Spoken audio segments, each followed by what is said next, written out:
How many of you were told your whole life that you need to be smart, you need to increase your IQ, you need to study math, English, science, and get really, really smart and have the highest IQ? That's great. That's going to help you in your life, but it's actually not the most important predictor of success. There's certain character traits, but for intelligence, EQ or emotional intelligence is the most important predictor of success. I'm going to share what it is and why it would be helpful to have a strong emotional intelligence so that you can have better relationships, better friendships, make more money, and interact better with people in your everyday life. Let's dive in. And if you're new to this channel, my name's Elizabeth. I'm a licensed teacher in the state of Virginia outside the Washington, D.C. area. I have hundreds of thousands of dollars. We're working on becoming millionaires soon. I'm happy, thriving, successful, and I want to help you to do the same. If you want more videos on mastering your money, your mindset, your habits, and your emotions along the way, feel free to click subscribe. Okay, so first, emotional intelligence. This is where you are aware of your own emotions. You know how to manage your emotions. You're aware of other people's emotions, and you can interact with other people well and help them with their emotions and having these positive social skills. This is what I teach about. I'm actually a health and physical education teacher right now, and so I help kids to understand their emotions. I help them to perform high and work hard, but it's about interacting with themselves and with peers better. And when you have a strong emotional intelligence, it is easier to do this. And as a teacher, if I'm working with 50 kids at a time and there's hundreds of kids in the gym and around, if I am not in touch with how people are feeling or what they're doing or what's going on the inside, or if I'm not in control of myself and I am not showing up well, then there is going to be a problem. I know you might be thinking, oh, she's a teacher, a PE teacher. What does she know about this? But even Richard Branson and Tom Bilyeu, who are billionaires, they said that emotional intelligence is one of the most important things or skills they would learn, and they would tell other people to learn if they wanted to be rich and billionaires as well. So there's something to this. Okay, so what you want to do is the first part of emotional intelligence is self-understanding. I learned about this in college at Virginia Tech, and we learned about self-awareness.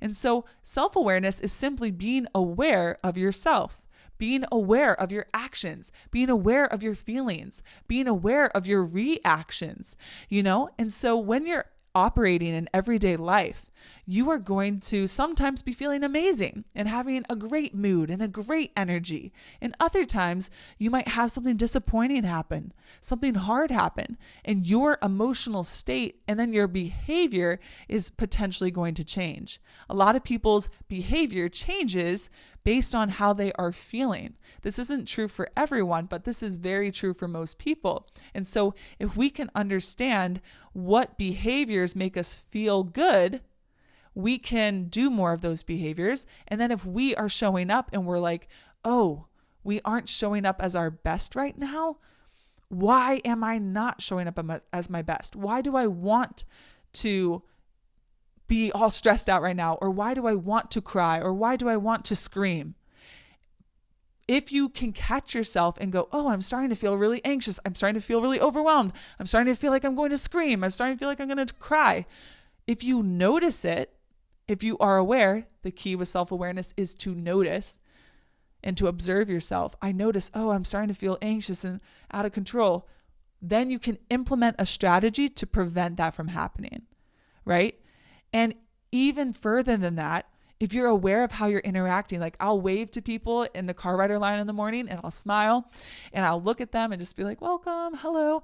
I'm aware that for most people, that's a connection point and people enjoy that. And I enjoy that because I'm a teacher, because I care about kids and students. And so if I care about them, I'm not just going to stand in the line and just ignore them. I'm going to look at you. I'm going to smile at you. I'm going to say, I'm glad you're here, and we're going to move forward, right? But I have that awareness that, number one, that matters and that makes an impact, even if it's small, and people enjoy it. A lot of people smile, or they'll tell me, hey, I love that you smile and you wave to me in the morning, or you didn't smile and wave to me this morning and you were talking to someone else and I missed it, right?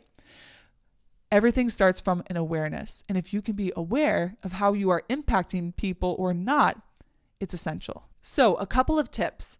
The first thing you want to do if you want to build your self-awareness and your emotional intelligence with yourself is to start observing. Start observing yourself.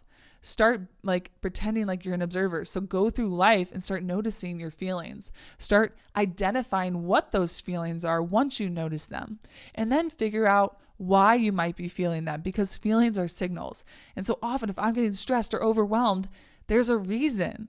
There's a reason. Either there's a lot going on, but then maybe I'm not as organized. Maybe I don't have good, healthy eating habits this week, or I haven't gotten enough sleep. And so you can then design your life or course correct and go, oh gosh, I haven't been eating healthy. I haven't been doing this. I haven't been doing that. Or I've been doing too much of this. I need to cut that out. And then I need to add these things in, and I'm going to feel better. Right?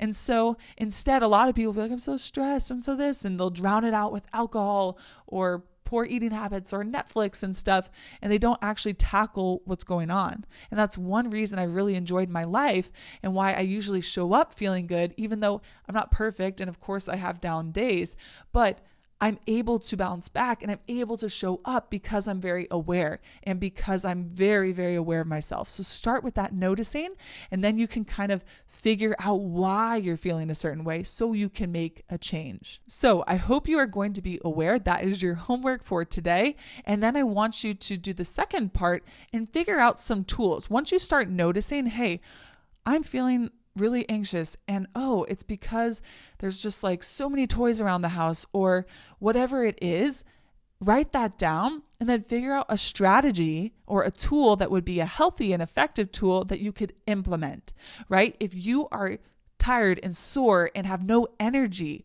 maybe you need to change a nutritional habit or eat something different or exercise, and then you can add those in. Okay, so that's part 2, is to not only be aware of your emotions, how you're feeling, but then identify a few habits or actions you can take to either prevent the emotion or to tackle it when it arises. Now, this does matter, and for making money and interacting as a teacher and stuff, if I'm showing up as a teacher and I am like, hey guys, how are you? I'm prepared. I'm organized. I have energy. I have a great lesson plan. I have something fun. I'm also able to interact with students, and I'm able to support them and have a good time and be alert. And I am in a good energy and in a good space. That is going to impact my class in a positive way. This works in any field where you interact with people, which is most fields. And so from the bottom, wherever you start, anywhere in a job at whatever level, it is going to make a huge difference. If you aren't showing up well, your customers, the people you interact with, the people you're trying to make multi-million-dollar deals with or serve, it's not going to work. People see through that. People see people who are high performers, who care, who are healthy, who are in control, right? You know, a teacher or any person in any job that just shows up and they are crushing it most of the time, right? Everybody has a few days or something where it's not perfect, but that is going to make a huge difference. It's how you act, how you are, what's going on within you is reflected into the real world. And so work on yourself, because you are going to make better deals. You're going to have better relationships. You're going to find a better partner. You're going to have better friends. You're going to be able to reach more customers, impact more people, and beyond. The other part to this is other people. So you got to start with you. Everything starts with you. But then we do want to interact with other people and understand people. And so those social skills, that empathy, right? I know that when I see another person or a student who is struggling and I sit there and I'm able to have compassion, this can be really hard. I teach 30 to 50 kids or more at a time. And so obviously when I have a smaller class or when I'm definitely on top of it, I'm better at it. But if I notice, oh, Johnny's not doing well today, or he looks kind of down, and I go over when I have time, we get this activity set up, but then I kind of go over, hey, you doing okay? You seem a little down. Are you all right? And he's like, yeah, like, you know, this happened at practice last night and it really upset me and I'm just feeling really down about it, right? That's a connection point. It shows you care. You noticed, oh, Johnny normally is really happy and bubbly or goofing off with his friends and he's not today. I noticed that, right? Like you notice with yourself, Okay. And you can see that by their facial reactions. You can see it by their body language. So understanding how their body language is, if they're normally upbeat or moving around, now they're kind of hunkered down, or you can see with their facial expressions or they're not their normal self. That is a key indicator. And then you can tackle it better. Right. And so Johnny, then we have a quick talk, and then I offer support, or I offer solutions, or I even just say, I acknowledge him and say, oh, that does stink. That really stinks when you want to do well and you're such a hard worker and you didn't do as well as you wanted. I totally get that, but I know you're going to do better next time. That one moment can totally change the game for a kid or someone that you're working with. And so please, notice people. Don't just go around and think, oh yeah, they're just having an off day, whatever, or just ignore and just everybody get in line and get in order. You have to follow the rules. And it's people, right? Customers care about that too. When you actually show, I know that is so upsetting. Like if something goes wrong, and owning it and be like, I'm so sorry that happened. We will reimburse you for this. We can do this for you. We can do this for you. I understand. When you acknowledge how they're feeling, and you notice that, right? Like when people are feeling good, it's nice to have the waves and to connect and say, how are you and what's going on, and ask about their kids or whatever you know about. But it's those moments when they are having a hard time where you step in and you're able to notice and you're able to comfort them. You're able to acknowledge their experience and then encourage them that it's going to be better. The world will change for you. It truly, truly will. Like you all have that experience, even in relationships, when someone isn't listening to you, you're telling them their problems or something, and you actually are being vulnerable and sharing, and then they just like act like it's no big deal, or they're just trying to fix it for you and they don't acknowledge. So there's multiple pieces to this, but the better you can get at emotional intelligence, understanding how someone's thinking, why they're thinking that way. Like I'm very good at trying to understand, okay, well, how would that feel for a person, and putting yourself in their shoes. And even if you wouldn't feel upset, like you're not a middle school student that would feel upset about someone, making fun of them. And maybe you will, a lot of adults can still have those feelings too. You can say, you know what, that would be hard and annoying. I'm sorry, and sometimes when you acknowledge someone's experience, it makes it easy for them to move on about it, and they feel like you get them, right? And remember, this is important in all areas of life, to have good relationships with your kids. If you ignore your kids, or you just expect them to listen to you and you don't listen to them or care about them or connect with them, or if you aren't taking care of yourself and you just blast out on them and have these angry emotions or things like that, it's not going to build the strong relationship. When you take care of you, when you're aware, ooh, I'm going to get angry, I need to go take a minute, or oh gosh, I don't have good habits and it's making me show up in a way I don't want to, or you know what, I am paying attention to my kid and I'm caring and I notice them, oh, they seem off, hey, can I help you? Oh wait, I didn't know that happened with your friend. That stinks. Like, how can I support you, right? And remember, this is everywhere. I keep trying to reiterate that. Why would that be helpful if you're running a business? Why would that be helpful? Because you're going to have better employees. You understand your employees. You give them the freedom, the flexibility that they need. You have compassion if they need, time off or something. You also are able to relate to them in a different way.